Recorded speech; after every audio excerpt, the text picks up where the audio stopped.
Welcome to YouTube channel CTI Master. Today in this video we are going to continue our previous lecture of workshop calculation in science. That is we started the unit number 1 unit. साथियों आज इस video में हम बात करेंगे unit number 1 जिसका हम part 1 already upload कर चुके हैं। आज हम लेकर आए हैं पार्ट नंबर 2।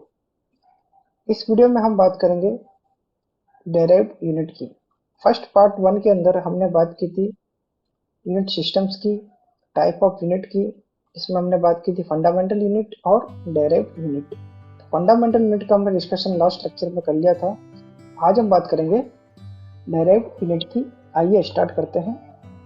सब्जेक्ट है हमारा workshop calculation in science, ITI instructor. ठीक है, जो बच्चे आईटीआई इंस्ट्रक्टर की तैयारी कर रहे हैं, आईटीआई अनुदेशक की तैयारी कर रहे हैं, वो किसी भी स्टेट में हो जहाँ पे वर्कशॉप कैलकुलेशन साइंस की पोस्टें निकली हुई है, जैसे एट प्रेजेंट दी SSSB के अंदर निकली हुई दिल्ली सरकार की आईटीआई में, और उत्तर प्रदेश आईटीआई इंस्ट्रक्टर की वैकेंसी जिसका मुख्य एग्जाम होना अभी पेंडिंग है। तो उन बच्चों के लिए ये क्लास एक वेरी इंपॉर्टेंट क्लास है। और वो कई बच्चे जो तैयारी कर रहे हैं टेक्निकल एग्जाम्स की, जैसे टेक्नीशियंस के एग्जाम हो गए, DRDO, इसरो, HAL, भेल, ओके, और असिस्टेंट लोको पायलट। तो वो तमाम बच्चे जो किसी टेक्निकल एग्जाम की तैयारी कर रहे हैं जहाँ वर्कशॉप कैलकुलेशन साइंस के क्वेश्चन पूछे जाते हैं, उनके लिए भी ये वीडियो वेरी वेरी इंपॉर्टेंट है। साथियों मैं बता दूं, इस यूट्यूब चैनल पर मैं आपको वर्कशॉप कैलकुलेशन साइंस और इंजीनियरिंग ड्राइंग इंस्ट्रक्टर दोनों की तैयारी बहुत ही बेहतरीन तरीके से कराने वाला हूँ। तो अगर अभी तक आपने यूट्यूब चैनल सब्सक्राइब नहीं किया है तो सब्सक्राइब कर लें और अपने दोस्तों के साथ ज़्यादा से ज़्यादा शेयर करें ताकि आने वाली वीडियो का अपडेट आपको मिलता रहे। और पार्ट नंबर 1 अगर नहीं देखा है तो पहले वो जाके देखें, फिर इस वीडियो को देखें, तभी आपको एक समझ में आएगा कि क्या हमने स्टार्ट किया था यूनिट नंबर 1। ठीक है, आइए स्टार्ट करते हैं।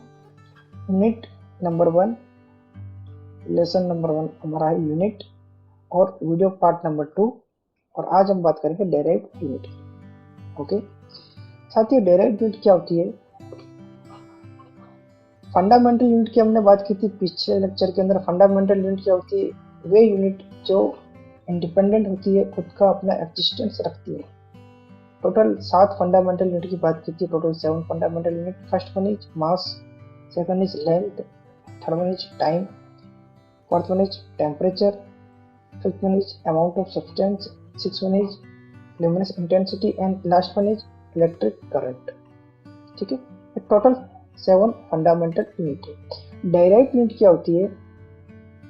The direct unit which will be calculated with the help of base unit and they have a constant relationship with base unit. मतलब डायरेक्ट यूनिट जो होती है वो बेस यूनिट की हेल्प से क्या की जाती है? कैलकुलेट की जाती है। और एग्जाम पॉइंट ऑफ व्यू से direct unit very very important है। अभी हम देखते हैं डायरेक्ट यूनिट के बारे में। देखिए स्क्रीन पर, ये मैंने एक पूरा आपको चार्ट दिखाया है। इस चार्ट के अंदर मैंने ये दिखाया है कि डायरेक्ट यूनिट जो है FPS, CGS, MKS and SI, यहाँ पे दिखाई हुई फिजिकल क्वांटिटीज। ठीक है, जैसे एरिया एक डायरेक्ट यूनिट है, वॉल्यूम एक डायरेक्ट यूनिट है, डेंसिटी एक डायरेक्ट यूनिट है, स्पीड एक डायरेक्ट यूनिट है। इसी टाइप से कई डायरेक्ट यूनिट मैंने दिखाई है यहाँ पे। और इनकी जो यूनिट्स मैंने दिखाई है, जैसे FPS के अंदर इसका क्या यूनिट होना चाहिए, CGS में इसका क्या यूनिट होना चाहिए, MKS में क्या होता है, SI में क्या होता है। तो ये एग्जाम पॉइंट ऑफ व्यू से वेरी वेरी इंपॉर्टेंट है। डायरेक्ट क्वेश्चन पूछता है एग्जाम के अंदर के नाम दे देगा आपको सिर्फ कि what is the unit of density in SI, what is the unit of speed in MKS, what is the unit of retardation in SI, what is the unit of energy in MKS, what is the unit of torque in CGS। तो इस type से question direct exam में पूछ लिए जाते हैं। तो इस टेबल को आज हम डिस्कस करेंगे, और इस टेबल को हम डिस्कस करने के साथ साथ इनका डिटेल देखेंगे पहले कि ये जो यूनिट है वो कैलकुलेट हुई तो हुई कैसे है। या तो आप इसको डायरेक्टली याद करो, एक तो तरीका इसको रटो, ठीक है, या फिर इनको समझ लो। तो समझ के अगर हमने इसको याद किया तो वो क्या हो जाएगा? परमानेंट याद रहेगा। तो आइए बात करते हैं। देखिए फर्स्ट यूनिट की हम फिजिकल क्वांटिटी को लेते हैं। वो है हमारा एरिया। ठीक है, अब एरिया की जो यूनिट दी हुई है, देखो ब्रिटिश में एफपीएस में फुट स्क्वायर दी हुई है, सीजीएस में सेंटीमीटर स्क्वायर दी हुई है, एमकेएस में मीटर स्क्वायर दी हुई है और एसआई में मीटर स्क्वायर दी हुई है। ठीक है, तो ये देखने से पहले हम फर्स्ट ये देखते हैं कि एरिया होता क्या है। ठीक है, तो आइए देखते हैं एरिया। एरिया को हिंदी में बोलते हैं क्षेत्रफल। एरिया क्या होता है? Area is the measure of a region size on a surface. ठीक है, एरिया जो है किसी सरफेस पर किसी बॉडी के द्वारा जो स्पेस कवर किया जाता है, रीजन को कवर किया जाता है, उसका जो मेजरमेंट है वो क्या है? एक एरिया है। ठीक है, अभी देखते हैं। ये देखो, ये एक डायग्राम दिखाया मैंने। ठीक है, तो एरिया क्या है? The amount of space inside shape. एक शेप दी गई है, देखो ये स्क्वायर शेप आपको दिख रही है। ठीक है, तो इस स्क्वायर शेप के द्वारा जो एरिया, जो आपको अमाउंट ऑफ स्पेस जो दिख रहा है, ये जो स्पेस दिख रहा है आपको, जो स्पेस इस स्क्वायर के द्वारा कवर किया गया वो क्या है? वो इसका क्या है? एरिया है। ठीक है, वो क्या है? इसका एरिया है। एक चीज होती है पेरीमीटर। ठीक है, पेरीमीटर क्या होती है? पेरीमीटर होती है उसकी उसकी जो चारों साइड है, कोई भी एक बॉडी है उसका जो बाह्य आकृति, जो बाह्य साइड है उसकी, एक्सटर्नल साइड जो है, उन सभी का क्या होता है? टोटल सम होता है। वो होता है पेरीमीटर, यानी परिमाप। हिंदी में परिमाप, परिमाप यानी बाहर का माप। लेकिन एरिया क्या होता है? एरिया जो होता है जो स्पेस कवर किया गया है सरफेस के ऊपर किसी भी बॉडी के द्वारा, वो होता है एरिया। और वो एरिया कैसे कैलकुलेट किया जाता है? Calculate multiplying by length bye width. तो सपोज करो ये लेंथ है, ये विड्थ है, तो एरिया अगर मैं निकालना चाहूँ तो क्या हो जाता है? लेंथ इंटू विड्थ हो जाता है। ओके, तो अब इसकी यूनिट की हम बात करते हैं। जैसे एरिया का हमें पता लग गया, लेंथ इंटू विड्थ हमने निकाल लिया। तो आप सपोज करो लेंथ और डब्ल्यू, मैं अभी मीटर मान रहा हूँ। लेंथ किस में? लेंथ की यूनिट हमें पता है, मीटर होती है। ठीक है, और भी कई यूनिट होती है, लेकिन अभी मैं मीटर मान रहा हूँ, मीटर है। विड्थ भी किस में दिया हुआ है? मीटर में दिया हुआ है। ठीक है, सपोज करो लेंथ दिया है, यहाँ पे मैं फॉर एग्जांपल ले रहा हूँ 20 इसका लेंथ दिया है। ठीक है, और विड्थ इसका 30 दिया है।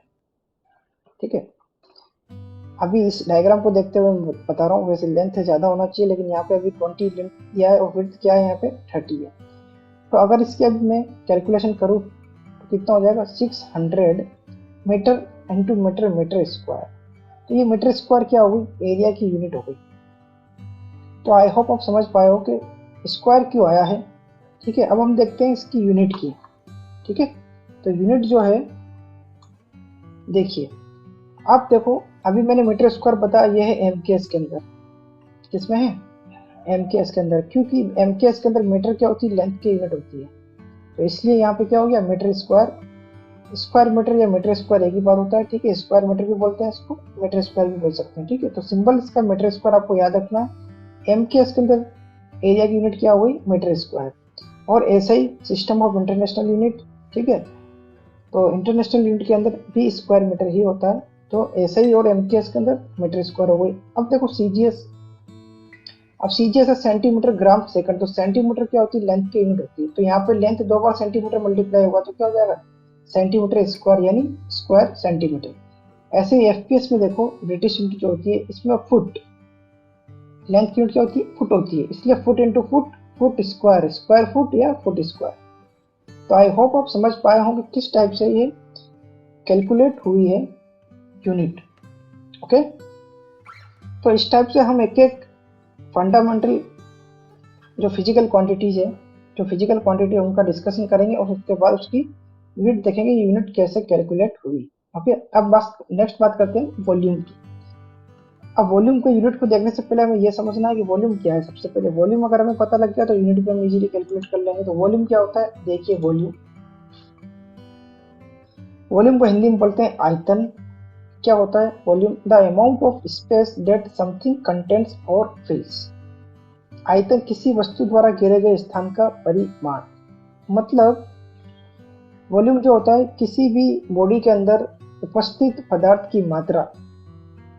जैसे फॉर एग्जांपल मैं एक पानी का कंटेनर ले लेता हूँ। ठीक है, तो पानी का कंटेनर जो उसके अंदर कितनी अमाउंट ऑफ वाटर आ सकती है वो उसका वॉल्यूम हो जाएगा। सपोज करो 50 केजी या 50 लीटर उसका साइज है कि 50 लीटर उसके अंदर हम पानी भर सकते हैं कंटेनर के अंदर, तो वो 50 लीटर क्या हो गया, वो उसका वॉल्यूम हो गया। क्या हो गया, वॉल्यूम। मतलब अमाउंट ऑफ स्पेस, जो स्पेस का अमाउंट जो कवर किया जाता है या भरा जाता है किसी भी चीज से, ठीक है, तो वो क्या होता है, वॉल्यूम होता है। मतलब किसी भी चीज के अंदर उपस्थित या किसी भी चीज में हम मैक्सिमम कितनी मात्रा के अंदर उस चीज को फिल कर सकते हैं, भर सकते हैं, ठीक है, तो वो क्या होता है, हमारा वॉल्यूम होता है, आयतन होता है। ठीक है, फॉर एग्जाम्पल देखिए एक डायग्राम में आपको दिखा रहा हूँ। ये है एक बॉक्स है, कीबोर्ड कीबोर्ड बोल सकते हैं, लेकिन ये बॉक्स अभी फिलहाल हम मान लेते हैं। अब इस बॉक्स के अंदर ये जो स्पेस दिख रहा है, इस स्पेस के अंदर हम जो जो चीज़ें फिल कर सकते हैं मैक्सिमम, वो क्या होगा, इसका वॉल्यूम होगा। क्या होगा, वॉल्यूम होगा। ठीक है, सपोज करो हम इसमें वाटर फिल कर रहे हैं, तो वाटर फिल करेंगे तो वो पूरा इस एरिया को कवर करेगा। तो जितना वाटर हम उसके अंदर फिल कर सकते हैं वो उसका क्या होगा, वॉल्यूम होगा। ठीक है, तो वॉल्यूम को कैलकुलेट कैसे करते हैं।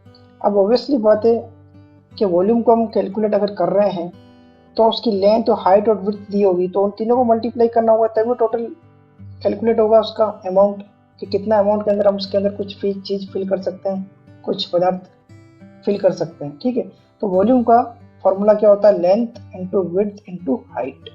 ठीक है, लेंथ विड्थ इंटू हाइट। तो आप वापस अगर आप इसका यूनिट का अगर हम बात करें, सपोज मैं लेंथ को क्या मान रहा हूँ, मीटर के अंदर ही मान रहा हूँ। ठीक है, लेंथ किसमें, विड्थ के मीटर के अंदर है, विड्थ भी इसमें मीटर के अंदर है, तो मीटर इंटू हाइट भी किसमें, मीटर के अंदर है, तो मीटर क्यूब। तो इसका यूनिट क्या हो गया, मीटर क्यूब। तो वॉल्यूम का यूनिट क्या होता है, मीटर क्यूब होता है। ठीक है, अब अलग अलग सिस्टम ऑफ यूनिट्स के अंदर क्या होता है देखते हैं। ठीक है, तो वॉल्यूम का यूनिट क्या होता है, देखो क्यूबिक फुट, किसमें, एफपीएस में, क्योंकि एफपीएस में यूनिट लेंथ का क्या होता है, फुट होता है, इसलिए foot into foot into foot, foot cube. ठीक है, या क्यूबिक फुट। सीजीएस के अंदर लेंथ का यूनिट सेंटीमीटर होता है, इसलिए क्या हो जाएगा, centimetre into centimetre into centimetre, मतलब सेंटीमीटर क्यूब या क्यूबिक सेंटीमीटर, एक ही बात है। एमकेएस के अंदर अभी मैंने बताया आपको, एमकेएस के अंदर मीटर होती है यूनिट लेंथ की, तो मीटर इंटू मीटर, 3 बार मल्टीप्लाई करने का वॉल्यूम है, इसलिए तो क्या हो जाएगा, क्यूबिक मीटर या मीटर क्यूब।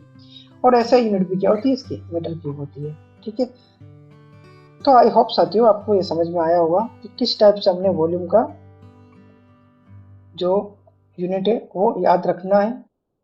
ठीक है, नेक्स्ट हम बात करते हैं डेंसिटी। इसकी बात करते हैं हम, डेंसिटी। तो डेंसिटी यूनिट यूनिट पे बात करने से पहले कि यूनिट क्या है, अलग अलग सिस्टम में हम पहले जान लेते हैं डेंसिटी होती क्या है। ठीक है, तो डेंसिटी की हम बात करते हैं। देखिए डेंसिटी को हिंदी में बोलते हैं घनत्व। क्या बोलते हैं, घनत्व। तो डेंसिटी क्या होती है, density is the measurement of how tightly a material is packed together. It is defined as mass per unit volume. मतलब डेंसिटी ये है कि कोई भी एक मटेरियल है, कोई भी एक बॉडी है, तो उसके जो अंदर कण है उसके, वो आपस में कितने टाइट या लूज है, वो दिखाएगा डेंसिटी। क्या दिखाएगा, density, how tightly a material is packed together. ठीक है, देखिए जैसे मैं बताता हूँ आपको, डेंसिटी ऑफ मेटल। ठीक है, कॉर्क, वुड और मेटल। ठीक है, अब देखो मेटल जो होता है उसके जो मेटल के पार्टिकल्स होते हैं वो एकदम बिल्कुल क्लोजली क्या होते हैं, टाइटली एकदम आपस में जुड़े हुए होते हैं। तो वो एक बहुत ही ज्यादा डेंस मटेरियल है मेटल। तो देखो मेटल जितना ज्यादा डेंस मटेरियल है, तो वो वाटर के अंदर क्या हो गया, सिंक हो गया। ठीक है, तो आई होप आप समझ पाओ डेंसिटी क्या है। ठीक है, वुड है, वुड में देखो आपके वुड के, अगर आपको वुड को अगर आपने देखा हो, अगर उसको आप ब्रेक करते हो तो आप देखते हो कि उसके जो अंदर के जो पार्टिकल्स होते हैं उसमें थोड़ा इतना डिस्टेंस, थोड़ा डिस्टेंस, मतलब एज कम्पेयर टू मेटल अगर आप देखो तो क्या होगा, थोड़ा डिस्टेंस होगा। तो ये क्या है, थोड़ा कम, एज कम्पेयर टू मेटल थोड़ा कम क्या है, इसमें डेंसिटी कम है इसका। ठीक है, कॉर्क अगर आप देखोगे तो कॉर्क में और भी क्या होती है, डेंसिटी कम होती है, तो वो वाटर के अंदर क्या होता है, सिंक ही नहीं होता है, डूबता ही नहीं। तो डेंसिटी क्या है कि पदार्थ किसी भी बॉडी के अंदर जो उपस्थित पदार्थ है या मटेरियल है, जो पार्टिकल्स है, वो कितने आपस में ज़्यादा से ज़्यादा क्लोज है, अटैच्ड हैं। तो जितने ज़्यादा अटैच होंगे, जितने ज़्यादा क्या होंगे, टाइटली क्लोज होंगे, उतनी उसकी डेंसिटी ज़्यादा होगी, उसको हम बोलेंगे ज़्यादा डेंस मटेरियल। और जिसके पार्टिकल्स के अंदर बीच में क्या होगा, डिस्टेंस होगा, गैप होगा, तो उसको हम कहेंगे कम डेंस मटेरियल है। ठीक है, डेंसिटी इसकी क्या है, कम है। तो ये यहाँ पे बता रहा मास पर वॉल्यूम। मास क्या होता है, मास होता है किसी भी बॉडी के अंदर उपस्थित पदार्थ की मात्रा, मास। ठीक है, तो मास जो है वो वॉल्यूम, वॉल्यूम मतलब अभी हमने देखा था जैसे ये एक वाटर का बॉक्स है, इस वाटर के अंदर हम कितना, इस कैन के अंदर हम कितना वाटर भर सकते हैं, मैक्सिमम वाटर कितना भर सकते हैं, वो क्या है, इसका वॉल्यूम है। वो क्या है, इसका वॉल्यूम है। ठीक है, तो उस वॉल्यूम के ऊपर जो मास है हमारा, उनका जो एक रिलेशन है, वो क्या है, हमारा डेंसिटी है। क्या है, डेंसिटी। डेंसिटी के अंदर m क्या होता है, mass of the object, and v is the volume of the object. ठीक है, तो इसकी यूनिट क्या हो गई, मास हो गई अपन वॉल्यूम हो गई। सपोज मास जो होता है जनरली हम केजी के अंदर देखते हैं। ठीक है, वॉल्यूम हमने सपोज करो मीटर, मीटर के अंदर है तो मीटर क्यूब, तो किलोग्राम पर मीटर क्यूब इसकी क्या हो गई, यूनिट हो गई डेंसिटी की, घनत्व की। ठीक है, तो अभी देखते हैं हम और किस किस सिस्टम के अंदर यूनिट होती है डेंसिटी की। देखिए FPS, foot pound second, foot pound second. अब पाउंड जो होता है, पाउंड एफपीएस के अंदर क्या होती है, यूनिट होती है किसकी, एफपीएस के अंदर यूनिट होती है मास की, पाउंड। ठीक है, तो पाउंड पर क्यूबिक फुट। ठीक है ना, क्योंकि आपने फॉर्मूला देखा मास अपन वॉल्यूम, तो पाउंड मास की वॉल्यूम, मास की यूनिट होती है एफपीएस में पाउंड। ठीक है, वॉल्यूम हो गया हमारा फुट। ठीक है, फुट होती है इसलिए क्यूबिक फुट। तो एफपीएस के अंदर क्या हो जाएगा, पाउंड पर क्यूबिक फुट। और एलबी, ये आपको सिंबल याद रखना है, पाउंड को एलबी से शो किया जाता है, एलबी से। Okay, upon foot cube. Okay, CGS के अंदर हम बात करें तो सीजीएस के अंदर मास जो किसमें मेजर करते हैं, हम ग्राम में मेजर करते हैं, तो ग्राम। ठीक है, ये ग्राम मास आ गया ऊपर, नीचे क्या आ जाएगा, cubic centimetre, volume centimetre, metre cube मतलब 3 बार मल्टीप्लाई होता है वॉल्यूम, अभी देखा था ना, सेंटीमीटर क्यूब देखो यहाँ पे, तो यहाँ नीचे क्या आ जाएगा, सेंटीमीटर। तो ग्राम पर सेंटीमीटर क्यूब सीजीएस के अंदर हो गया। ऐसे अगर एमकेएस की हम बात करेंगे तो एमकेएस के अंदर मीटर किलोग्राम, तो किलोग्राम मास की यूनिट अपॉन नीचे क्या आ जाएगा, मीटर क्यूब।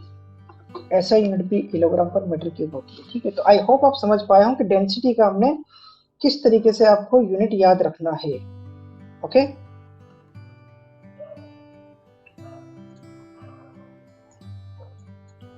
ओके, बात करते हैं फिर नेक्स्ट, स्पीड। नेक्स्ट हमारा स्पीड। तो स्पीड की यूनिट को देखने से पहले हम ये समझते हैं स्पीड क्या होता है। और एक और चीज दी है यहाँ पे, वेलोसिटी।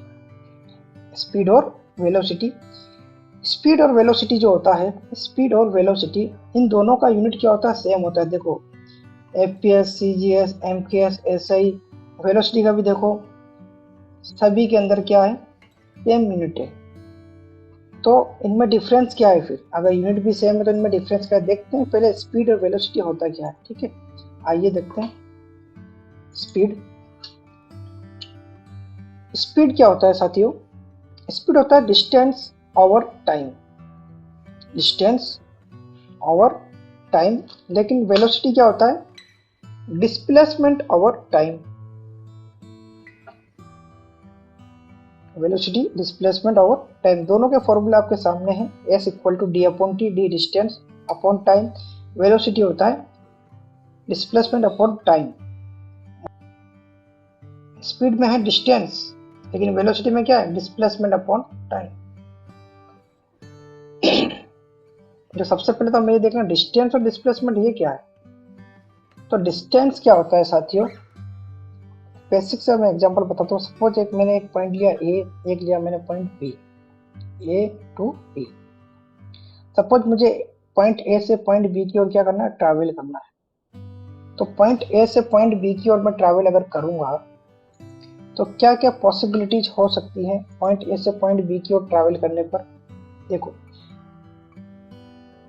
मैं यहाँ से स्टार्ट करूँ और मैं ये वाला ट्रैवल पाथ चूज कर सकता हूँ। मैं ऐसे गया, ठीक है,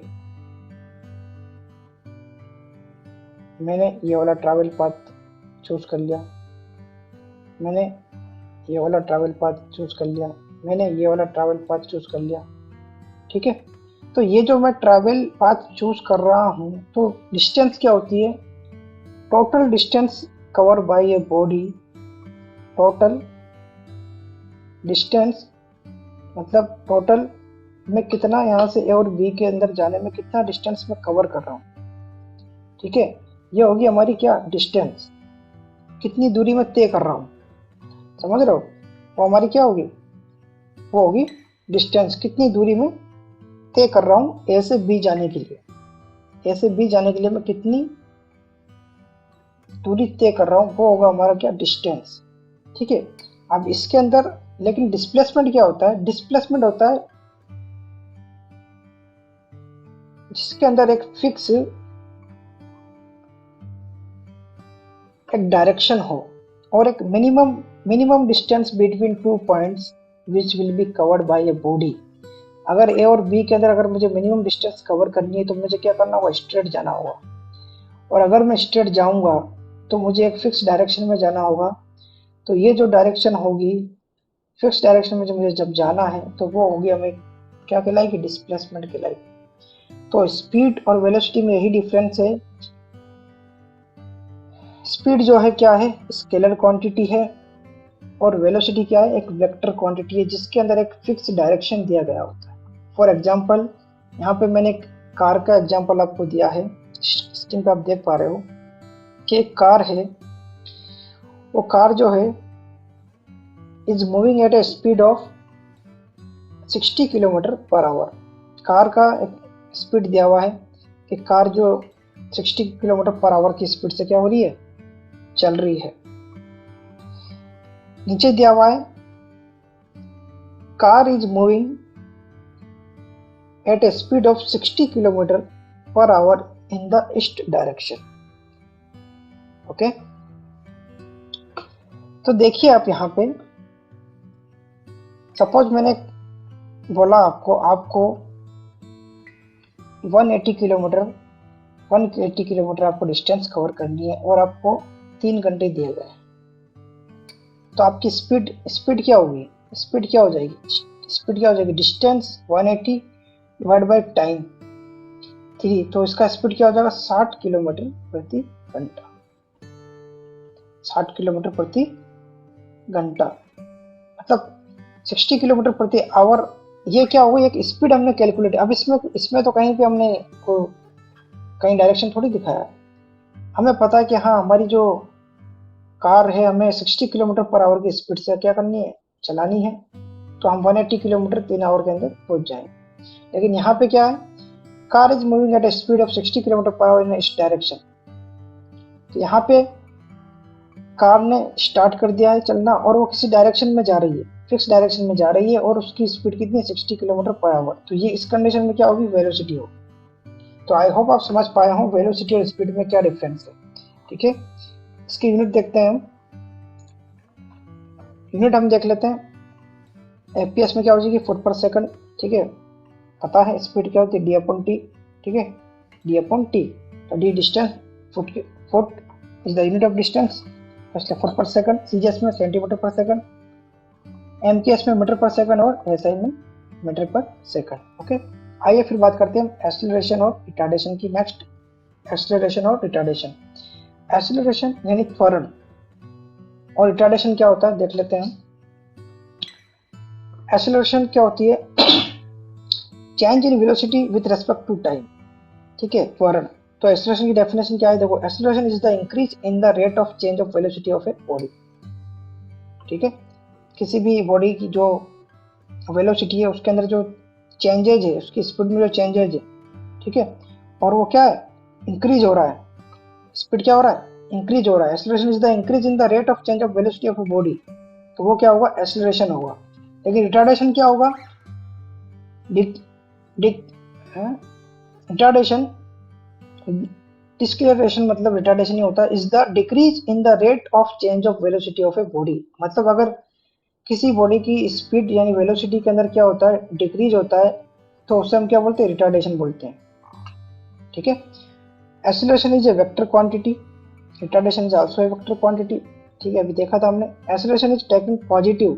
ठीक है, एक्सीलरेशन इज टेकन पॉजिटिव मतलब स्पीड इंक्रीज हो रही है, लेकिन यहाँ पे रिटार्डेशन में क्या होगा, नेगेटिव एक्सीलरेशन मतलब स्पीड कम होगी। फॉर्मूला हमें पता है एक्सीलरेशन का, change in velocity upon time interval. ठीक है, तो v minus U upon T, ये आपको इक्वेशन भी पता होगी, u equal to U plus A T. इससे हम डायरेक्ट क्या कर सकते हैं, एक्सीलरेशन क्या कैलकुलेट कर सकते हैं। ठीक है, एक्सीलरेशन कैलकुलेट कर सकते हैं। देखिए यहाँ पे क्या हुआ, देखो यहाँ पे एक्सीलरेशन जब हमने कैलकुलेट किया v equal to U plus A T, इसको समझना, v equal to U plus A T. ठीक है, क्योंकि यहाँ पे प्लस हमने लगाया है, क्योंकि हमारा क्या है, एक्सीलरेशन, एक्सीलरेशन क्या है, पॉजिटिव है, इसलिए यहाँ पे u v equal to U plus A T. यहाँ पे देखो v माइनस है, माइनस इसलिए क्योंकि हमारा एक्सीलरेशन क्या है, नेगेटिव के अंदर। यहाँ से जब कैलकुलेट करेंगे ये, तो u इधर चला जाएगा, तो v minus U upon T, v minus U upon T. But in the case of retardation v equal to u minus A T, क्योंकि ये क्या है, नेगेटिव है, इसलिए माइनस ए टी आया। ठीक है, तो v minus U equal to minus A T. अब यहाँ से अगर मुझे रिटार्डेशन कैलकुलेट करना है, तो a इक्वल टू क्या हो जाएगा, यहाँ पे माइनस है, अगर मैं इधर ट्रांसफर करूँगा तो u minus v upon T, ये हो जाएगा। ठीक है, तो आई होप आप समझ पाए फॉर्मूला कि किस टाइप से ये रिटार्डेशन एक्सीलरेशन का फॉर्मूला है। ठीक है, यूनिट यूनिट मीटर पर सेकंड स्क्वायर, सेंटीमीटर पर सेकंड स्क्वायर। ठीक है, पता है हमें। ठीक है, मीटर पर सेकंड स्क्वायर क्यों आया इसका, यूनिट एक्सीलरेशन क्या होता है, v अपॉन टी। अभी हमने वेलोसिटी, वेलोसिटी का यूनिट देखा था मीटर पर सेकंड। ठीक है, टाइम वापस नीचे आ गया सेकंड, तो क्या हो जाएगा, मीटर पर सेकंड स्क्वायर। ठीक है, तो इस टाइप से इनकी यूनिट होती है, यूनिट दोनों की सेम होती है। ठीक है, बेसिक सा डिफरेंस था, मैंने बता दिया आपको। यूनिट देख लेते हैं एक्सीलरेशन की। एफपीएस में है तो एफपीएस में फुट प्रति सेकंड स्क्वायर हो जाएगा, सीजीएस में सेंटीमीटर पर सेकंड स्क्वायर हो जाएगा, एमकेएस में मीटर पर सेकंड स्क्वायर, ऐसे ही में मीटर पर सेकंड स्क्वायर। ऐसे रिटार्डेशन का क्या हो जाएगा, फुट प्रति सेकंड स्क्वायर, सीजीएस में सेंटीमीटर पर सेकंड स्क्वायर, एमकेएस में मीटर पर सेकंड स्क्वायर, और ऐसे ही में मीटर पर सेकंड स्क्वायर। ठीक है, तो आई होप साथियों आपको ये समझ में आया होगा कि किस टाइप से ये कैलकुलेट किया है हमने। ओके, नेक्स्ट हम बात करेंगे अब एंगुलर वेलोसिटी की। ठीक है, लीनियर वेलोसिटी हमने देख ली, एंगुलर वेलोसिटी क्या होती है। लीनियर वेलोसिटी मतलब एक फिक्स लीनियर डायरेक्शन के अंदर जो क्या कर रही है, मूवमेंट कर रही है। लेकिन अब नेक्स्ट नंबर 8 नंबर क्या है, एंगुलर वेलोसिटी। तो एंगुलर वेलोसिटी क्या होती है, जो मूवमेंट होगा वो किसी एंगुलर डायरेक्शन में होगा। ठीक है, देखते हैं, देखिए ये रहा एंगुलर वेलोसिटी। एंगुलर वेलोसिटी कोणीय वेग हिंदी में इसको बोलते हैं। देखिए फॉर एग्जांपल, ये एक जो बॉडी है, सपोज यहाँ एक ए पॉइंट है, एक बॉडी ने ए पॉइंट से स्टार्ट किया चलना। अभी एंगुलर है इसलिए एंगुलर मूवमेंट होगा। ठीक है, यहाँ से इसने चलना स्टार्ट किया, ठीक है, वो बी तक पहुंच गई और उसने मूवमेंट किया थीटा। क्या मूवमेंट किया, थीटा। तो एंगुलर के अंदर वो कितना मूवमेंट करा, उसने कितना डिस्टेंस कवर किया, थीटा डिस्टेंस कवर किया। तो वेलोसिटी तो ये होती है ना, डिस्टेंस बटे टाइम। वेलोसिटी क्या होती है, डिस्टेंस बटे टाइम। तो डिस्टेंस यहाँ पे कितना, इसने थीटा कवर किया गया, टाइम ये आ गया। ठीक है, अब थीटा की हमें पता है क्या होती है, रेडियन पर सेकंड। ठीक है, तो रेडियन पर सेकंड इसका यूनिट हो जाएगा। ठीक है, अलग अलग सिस्टम में होता है, देखते हैं कौन कौन से सिस्टम में कौन कौन सी यूनिट होती है। तो आई होप आप समझ पाए एंगुलर वेलोसिटी क्या होता है। ठीक है, तो डिग्री पर सेकंड किसमें हो जाएगी, हमारे एफपीएस के अंदर हो जाएगी, और उसके बाद रेडियन पर सेकंड हो जाएगी किसमें, सीजीएस के अंदर। ठीक है, रेडियन पर सेकंड, रेडियन पर सेकंड। ठीक है, आई होप आप समझ पाए हो एंगुलर वेलोसिटी का यूनिट कैसे कैलकुलेट करते हैं। अब हम बात करते हैं नेक्स्ट वेट। वेट और एक है हमारा, अच्छा नेक्स्ट है मास एंड वेट। ये भी एक बहुत ही अच्छी, मास और वेट। देखो मास और वेट भी सेम होता है, देखो यहाँ पे भी पाउंड पाउंड, ग्राम ग्राम, किलोग्राम किलोग्राम किलोग्राम, और यहाँ पे न्यूटन। ये याद रखना है, ऐसा ही के अंदर वेट का यूनिट होता है न्यूटन। ठीक है, मास का यूनिट ऐसा यूनिट तो केजी है, लेकिन वेट का यूनिट क्या है, न्यूटन। ठीक है, फोर्स का यूनिट भी न्यूटन होता है, ये भी याद रखना है, लेकिन वेट का यूनिट भी क्या है, न्यूटन है। क्यों है अभी डिस्कस करते हैं। मास और वेट, सबसे पहले हम देखते हैं मास और वेट क्या होता है। मास और वेट क्या होता है, सबसे पहले हम क्लियरिफाई करते हैं, मास और वेट की बात करते हैं हम। ठीक है, देखो एक डायग्राम आपके सामने आया है मास और वेट का। ठीक है, ये मैंने फर्स्ट लेक्चर में जब मैं पढ़ाया था तब भी मैंने डिस्कस किया था। मास, मास मास मैंने बताया था किसी भी बॉडी के अंदर उपस्थित पदार्थ की मात्रा, मटेरियल, कितना मटेरियल किसी बॉडी के अंदर अवेलेबल है। तो the quantity of a material inside a body that is mass. But weight क्या होता है? वेट मैंने लिखा था m इंटू जी।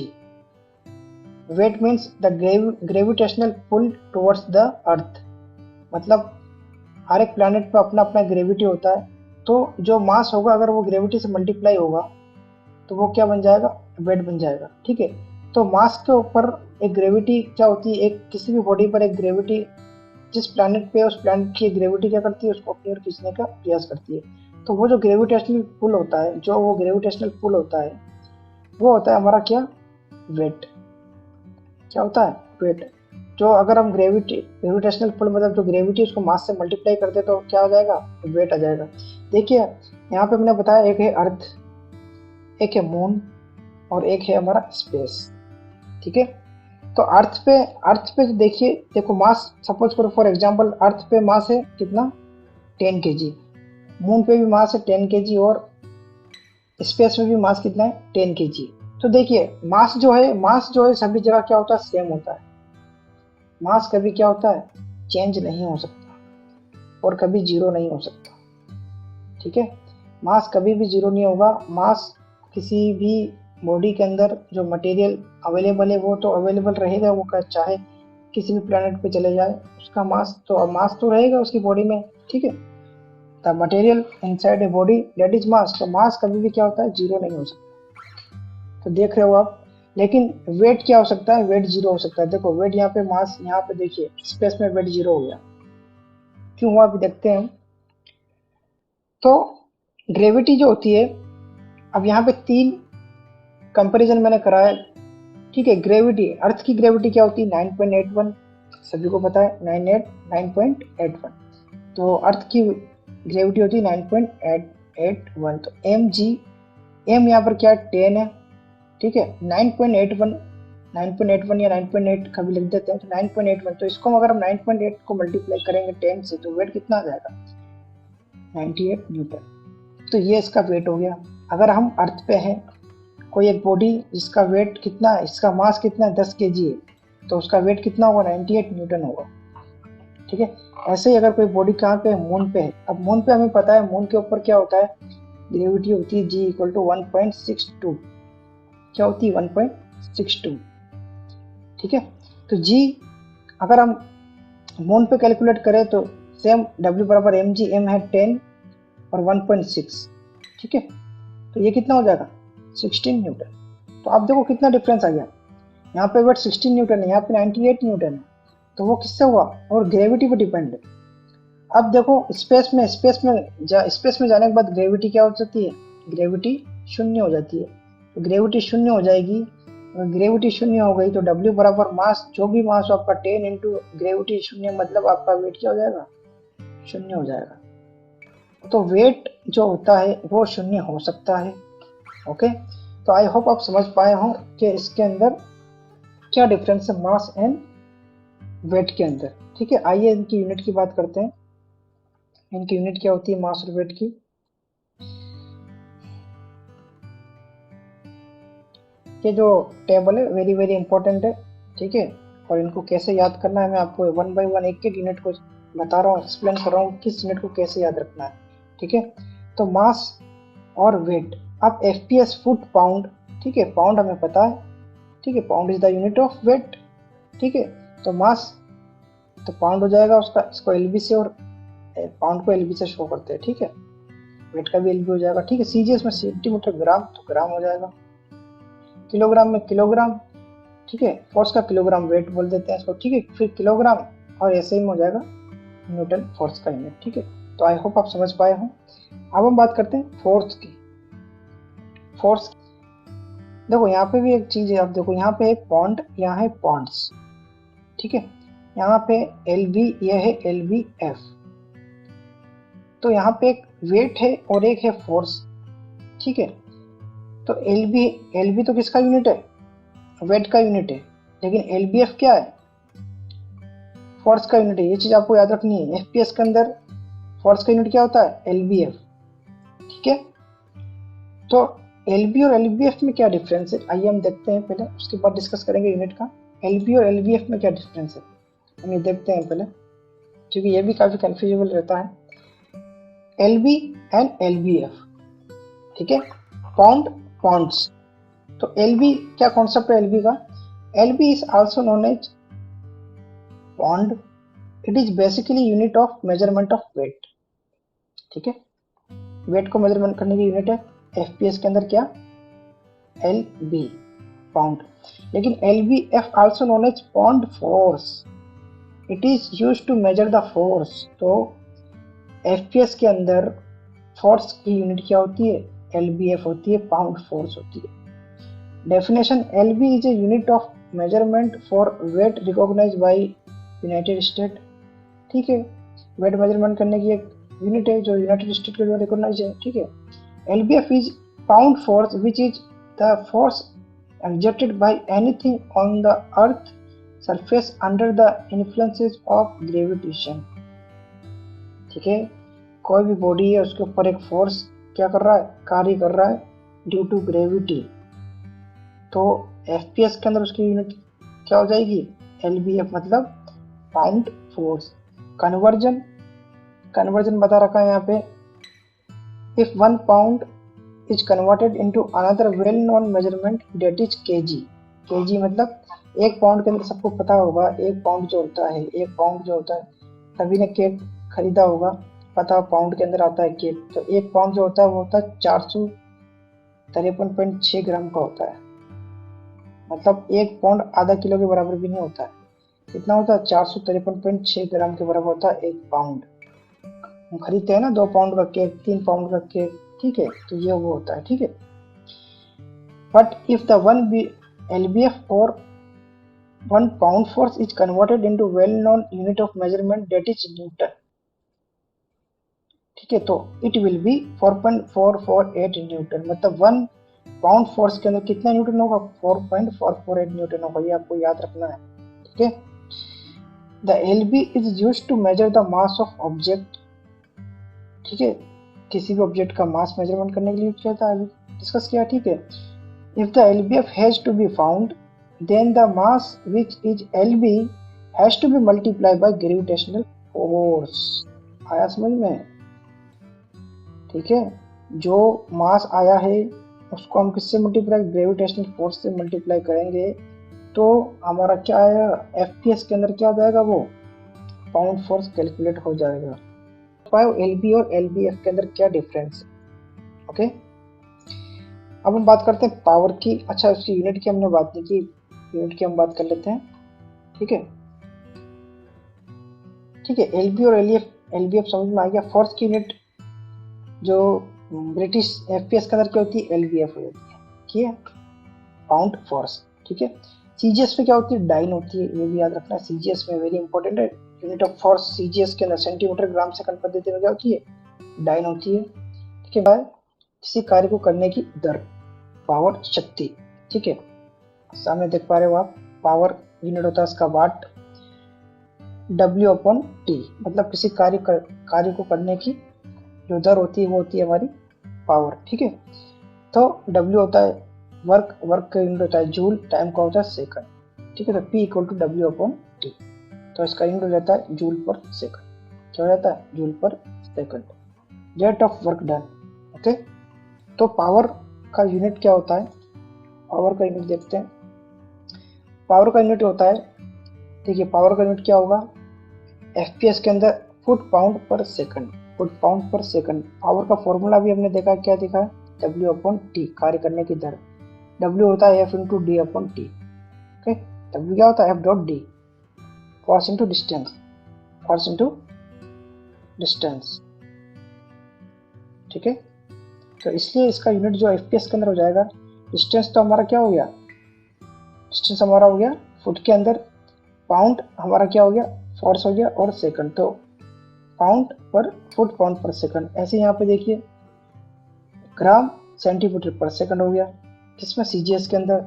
ऐसे यहाँ पे किलोग्राम मीटर पर सेकंड हो जाएगा एमकेएस के अंदर, ठीक है। तो ये हो गई यूनिट। उसके बाद आता है हॉर्स पावर। हॉर्स पावर क्या होता है?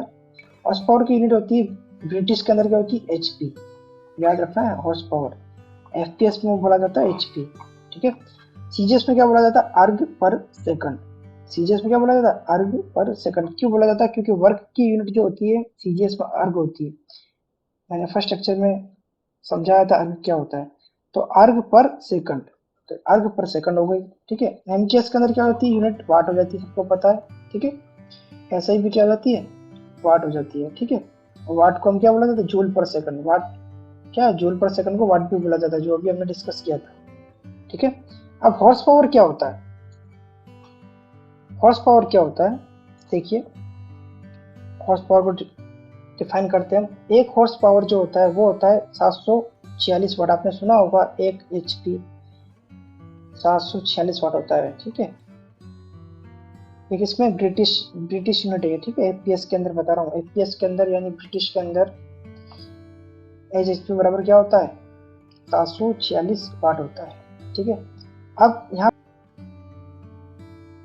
एल बी मतलब पाउंड, ये है फुट और ये है सेकंड। ये एफपीएस है, इसलिए एफपीएस की, ठीक है। एफपीएस मास कितना है, 550 पाउंड का एक वेट है, उसको 1 फीट उठाने में 1 सेकंड लगता है।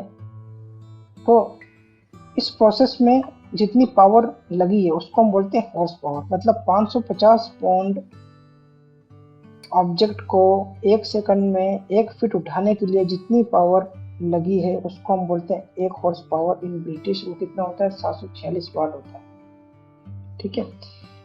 मैट्रिक के अंदर कुछ डिफरेंस है। मैट्रिक है तो हम मैट्रिक में किलोग्राम यूज करते हैं, इनकेस मीटर किलोग्राम। तो यहाँ पे क्या 75 किलो, तो 75 किलोग्राम का कोई वेट है, उसको 1 सेकंड में 1 मीटर तक उठाने के लिए जितना पावर लगता है उसको हम बोलते हैं मैट्रिक हाउस पावर। और ये होता है 735.5 वाट, ठीक है। तो आपको ये डायरेक्ट याद रखना है, एक एचपी में 735.5 वाट होते हैं मैट्रिक हॉर्स पावर के अंदर, और डायरेक्ट 746 होते हैं किसमें, ब्रिटिश के अंदर। ऐसे और अपने दोस्तों के साथ शेयर करें ताकि आने वाली वीडियो का अपडेट आपको मिलता रहे। फिर मुलाकात होगी नेक्स्ट क्लास में, जिसमें पार्ट नंबर 3 में नेक्स्ट डेराइव्ड यूनिट की बात करूंगा। आज मैंने टोटल 12 डेराइव्ड यूनिट का डिस्कशन किया है, और वेरी इंपॉर्टेंट है ये डेराइव्ड यूनिट, एग्जाम में पूछी जाती है, ठीक है। तो फिर मुलाकात होगी नेक्स्ट क्लास में, तब तक के लिए बाय, जय हिंद, जय भारत।